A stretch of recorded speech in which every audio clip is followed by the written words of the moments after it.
Yeah. So tell me more about that. I would just be curious. I'm in an economics of women and work class, and I'm like the only one in the there's class. An economics of women Yes, and it was required. It was required, and I'm the only pretty much conservative in the class that believes that the gender pay gap is a myth. That obviously it is, yeah, of course. but they're so stern on grading as if there is one. So if I say something that's against that, then I'm graded differently. This proves my point that college is a scam. You should not be forced to go into debt to study things that are not true. Hey my love, so you're welcome back to my channel. It's your girl Baby Harry First, and I'm back again for another reaction video. So I'll bring to you Charlie Cake, and the title of this one is Charlie Cake kicks off 2025 debate tour at South Florida. This is the burst of 2025 debates at South Florida, and I can't wait for us to watch this. If you haven't subscribed, do well to hit the subscribe button, subscribe to our channel, give us a thumbs up, and without further ado, let's get right into this video. Oh, you are the first question of our tour. How are you? Hi, I'm good. How are you? Yeah, we go. Doing great. Good. My name's Mackenzie. It's so awesome to meet you. I think you're awesome.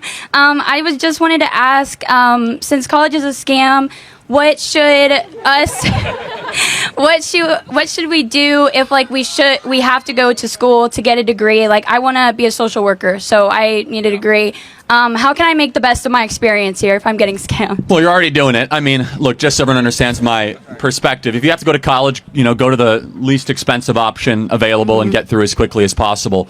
But my opinion is that not just my opinion, the data shows there's millions of jobs that are open that don't require a college degree. We need more plumbers, electricians, welders. I think we need more people that are entrepreneurs and less people just with college degrees. But look, you're all in college. You're all kind of part of this institution. Just understand that half of you guys, when you graduate college, if you get a job, will get a job that doesn't even require a college degree. So half of people that go to college end up not even using the college degree. But as a social worker, honestly, my biggest advice for you is that hold on to your conservative principles even when you go into social work. Social work is super left-wing, as you well know, or you're probably learning it throughout. Yeah, and the reason being is that when you're in social work, you are engrossed and surrounded by very sad stories, people that need help, people that need compassion, and automatically you think, well, we need a bigger government to help those people. Well, we as conservatives have a completely different perspective, that maybe instead of big government, we need big families, and maybe instead of the government being strengthened, we need more dads in the home, and instead of growing the size of the state, we need more people to go to church and to believe in the divine and respect of the individual and the dignity of every human being. So that's correct. Jesus is Lord. You're right. And so we can share with a lot of social workers or in social work the need to help people that have less. In fact, we as Christians are called to do that. But we believe that permanent government assistance and programs is the wrong way to do that. Are you finding in social work it's a little bit left-leaning, or you're? Well, I'm not there yet. You will be. Yeah. But I do. I want to go to social work. I want to help foster kids. The pro-life movement is something that's really important to me. So I want to do what I can to help the foster system and just make the future anti-abortion. God bless you. Thank you. Great first question. Thank you. Yeah. Can I get a hat? Would you like me to sign it? That would be awesome. Yeah. Now I want to ask a question. Thank you so much. Appreciate it. Thank you. God bless you. Yes.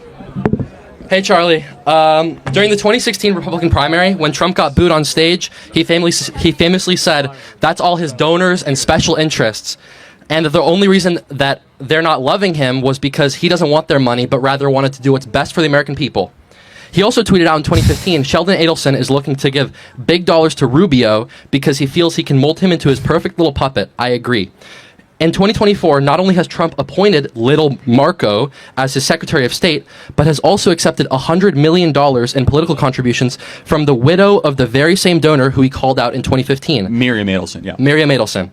If the foundation of MAGA was to be a raw, authentic movement in the face of overwhelming establishment corruption, why did Trump accept hundreds of millions of dollars in political contributions from mega donors? Well, you have to finance your campaign somehow, right? And we won. In 2015, he financed it himself. He was self-funded. He ran in the primary. He did. You're right. That's right. Yeah. But look, you have to accept money from different coalitions of people. Are you glad Trump won?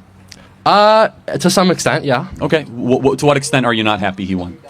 I think he doesn't represent the same thing that he represented in 2015. How? Okay. Tell me why. In 2015, he represented a political outsider. He was not the establishment. He was a stark contrast from the establishment. He was opposing Marco Rubio, Jeb Bush, the Bushes. So in practice, how is Trump not governing as an outsider? He literally just like fired 300,000 people in the last month. We have, he got rid of USAID. He's ending the Russian-Ukrainian war. Of course. Border crossings are down 95%. I mean, how's he not an outsider? Of course he's an outsider from the previous administration, the Biden administration, but he's not really the same Trump that he was in 2015. I think he's better. He's better? Yeah. Way better. Really? I mean, but let's go through the list. Think about it. I mean, in every single element, the first term he didn't get rid of USAID. First term he didn't say he wanted to get rid of the Department of Education. The first term he did not say we're going to have the largest deportation effort ever, of which we are doing. Yeah. I mean, we're actually seeing new and improved promises and fulfillment of the original Trump agenda. What happened to the wall? Well, you mean the wall that Biden decided to deconstruct? I think what you're talking about is border crossings, which is more important, right? So I'm talking about the border wall that Trump promised he would build in 2015. Right, of which he largely did in his first term, disassembled under Biden. But the essence is border crossings, right? Because we want a wall to stop border crossings, right? So how many border crossings were there approximately last day of Biden's day in office? Tell me. No, guess. I don't know. You're putting him on the spot. Yeah, 11,000, right? Okay. No, but you're criticizing Trump, so you got to know your stuff, right? Sure. 11,000. How many as of yesterday? Tell me. 124. Wow. So we went from 11,000 to 124. That's massive. So what President Trump has done, so obviously you care about stopping the flow of people coming into the country, course. right? So President Illegally. Trump has now said from 11,000 to 124, 95% decrease, almost a 98% decrease. So he's doing, through executive action, the things that Biden refused to do. But yeah, I think it's new and improved. I think it's an exciting, amazing new administration. But I want you to be very clear and crisp. What are your objections to what he's doing versus 2015? Again, I really got to hone in on he didn't promise during the campaign that he'd build the wall. In 2024, his campaign never talked about building the wall. He said the largest deportation force in the history of America, of which we're seeing right now. Child rapists, child sex traffickers, and predators are being deported on a daily basis. Okay. Yeah. And yes, by the way, the wall is being built. The biggest reason the wall was ever put into question was because of federal judges that were blocking the construction of the wall. So he had to get more creative. You know what he's done in this term they didn't do the first term? He's mobilized the military to actually run the southern border, and he has designated the cartels as foreign terrorist organizations with use of lethal force actions against them. So it feels as if you're trying to find complaints against him. I'm trying to understand where you're coming from, because Thank you, this Charlie. Trump 2.0 is 100 much times better better. than the first Trump term. Well, it just seems like he's a different Trump than the Trump in 2015. Okay, but use evidence, not emotions. Right. So what evidence do you have? Not like it feels, it seems. Like what evidence do you have? My evidence is that my original question, he took hundreds of millions of dollars and he didn't build the wall. Well, but no, we've already been through that. For example, like the border crossings are coming at an all-time low. The wall is I'm not talking about border crossings. But you build a wall to prevent border crossings. So if you can get border crossings low without a wall, then it's even. And to establish sovereignty and no, to... of course. Look, he will build those things. I just find it interesting. I'm just trying to get down Will to the he build element the of it. wall? If courts allow him to, of course he will. I mean, obviously.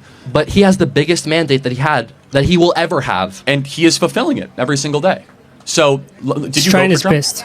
I abstained from voting. You abstain from voting? Okay, well, I'll say one thing. I hope you enjoy a better America, because even though you didn't vote for the right candidate, you're going to enjoy a better country thanks to President Donald Trump. Thank you so Mr. much. Kirk. Thank you. Yes. How's it going, Charlie? Good. How are you? Good. My name is Camden. I've been a supporter for you from a long time. And I have a quick question, or two quick questions. The first one is, why are colleges getting so much more liberal in this generation specifically, and what can we do about that? Well, I will say students are becoming more right-wing. I mean, this is amazing. By the way, Gen Z was the biggest move towards Donald Trump of any demographic and generation this last November. So thank you guys for that. It was a major move. Would you say this campus is pretty liberal? Yes. Yeah. Very. Do you guys feel as if on campus that if you speak out as a conservative, you are graded differently? Yes. Yeah. So you guys feel as if you say a conservative view, you'll be graded negatively? Yes. Yeah. So tell me more about that. I would just be curious. I'm in an economics of women and work class, and I'm like the only one in the There's class. an economics of woman. Yes, and it was required. It was required, and I'm the only pretty much conservative in the class that believes that the gender pay gap is a myth. That Well, yeah, there's- obviously it is, yeah, of course. but they're so stern on grading as if there is one. So if I say something that's against that, then I'm graded differently. This proves my point that college is a scam. You should not be forced to go into debt to study things that are not true. Right. Thank you. I reject the whole premise. But yeah, look, Yeah. part of the problem is that it's taxpayer funded. President Trump is waging a war against the college cartel, which is amazing, saying that federal taxpayer money will not go to schools like this if they teach garbage like critical race theory, DEI. It's going to be a process actually unfolding that. But yeah, the other problem is that these professors have never done anything in the real world, many of them. They have lived in their kind of circles of abstractions for their entire life. And again, I truly believe that if you were to go, and I'm not saying everyone should not go to college, but I think it's actually something you should consider. I think that doing a gap year instead of just going right into college and spending the equivalent money, like if I could ask, are you in state or out of state at this school? In-state. You're in state. What is the tuition, all in cost tuition, room and board here? Way too much. Honestly speaking, this conversation, I want to commend this conversation. It was very, very respectful, and it was a very nice conversation. It's one thing to have a conversation with Charlie, and it's one thing to, be very, very cautious with your word. So I want to commend this guy and Charlie. They did absolutely well in their speech. Now, honestly speaking, I think South Florida are cool people. When we talk about South Floridas, they are cool people. I mean, they are very, very cool and nice people, right? So this entire conversation was based on school education, saying that school is a scam, this and that. And guys, we all know that education is the bedrock of, education is the best legacy anyone can acquire. Education is power. Educations allow you come out and stand in the midst of your peers and say one or two things. Educations allow your voice to be heard. Education gives you meaning. So saying education is a scam, it's a no-go area. Now, according to this guy, one of the guy there said he's a conservative, and a lot of people in his schools are Libra. So now it's one thing to be in social party, and another thing for the people around you that you surround yourself are in another party. So if he's a conservative and the people that surrounds him, people in his schools are Libra, now you tend to understand that there is every high tendency of them or each of them annoying themselves, because so there's every tendency that whatever he says annoys them, because number one, they are of two opposition. He is a conservative and the people in his schools are Libra, and so their values, their belief, their perception, their opinion does not align, right? So guys, this conversation was really nice. I love every bit of they were both the guy in question was very, very respectful. When I mean someone is respectful, I've seen people who come up and have conversation with Charlie and they come out there ranting. They keep saying whatever they want to say. They don't calm down and get the gist of the message and highlight and pinpoint give a very concrete values and opinion. So but this one was a good one. I was very receptive and I was able to comprehend whatever they were saying. Now, there was a student who talked about open borders, and Donald Trump of 2025 is not the Donald Trump of back then in 2015. Guys, Donald Trump is still who he is. The only thing that changed about Donald Trump is his maturity, and the more you grow, the more you evolve in this life, changes occur. Just like we have this saying that change is constant. You can never remain where you are. You tend to grow intellectually, more maturity steps in, changes occur. And so him saying Donald Trump of 2025 is not the Donald Trump of back then in 2015 is definitely right. Donald Trump has changed in a very good light. And when I mean this man has changed, we all know that he wants the betterment of America. He's trying to fix America. When it comes to illegal migrants, he's trying to eradicate people who trip into the country illegally. When we talk about deportation, Donald Trump is right there trying to fix and make America a better place. And we all know that all the things he plays down in the manifesto is tackling them one by one. Now, Donald Trump is not those kind of candidates or those presidents that would say a lot of things during their campaign time, you know, during the manifesto. And when they get into that post, they don't do whatever they. Donald Trump is someone that is for the people, and you know, he has the people at heart. And that's when that was when the election was ongoing. I said, if you want to vote for someone who is credible, vote for someone who is accountable, vote for someone who have the masses at heart. Because if you don't have the citizen at heart, you're gonna be right there embezzling government money, and you don't even care about the masses. So it's one thing to vote for someone that is competent, someone that have gathered years of experience, someone that is very loyal, someone that is ready to fix the country and make the country a better place. So when he said Donald Trump of 2025 now is different from that of 2015, Donald Trump only gained clarity. You know, he gained clarity. I used to say this countless times. I tell people that during the process of evolving, you're going to gain clarity. You're not going to remain stagnant. The more you try to keep pushing, you try to thrive, right? The more you're gaining clarity, you're gaining balance, you know, you're open to new insights and the rest of it. So I think that's what I'm going to say concerning Donald Trump. He's doing a very great job.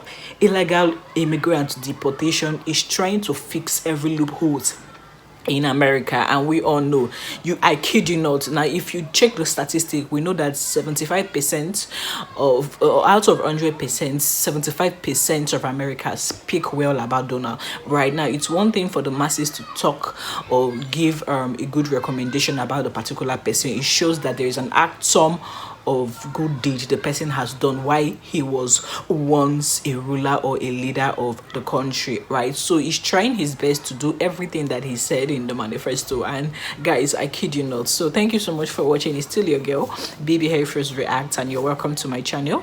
Trust me, I do not own any right to this content. I'm just reacting to it by adding my own feedback and commentaries. All rights reserved to its rightful owner, Charlie Cake.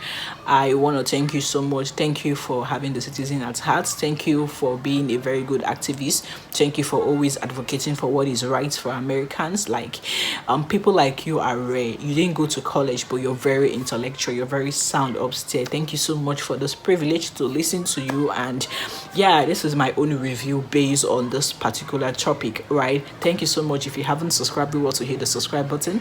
I love you so much, and I'll see you in my next video.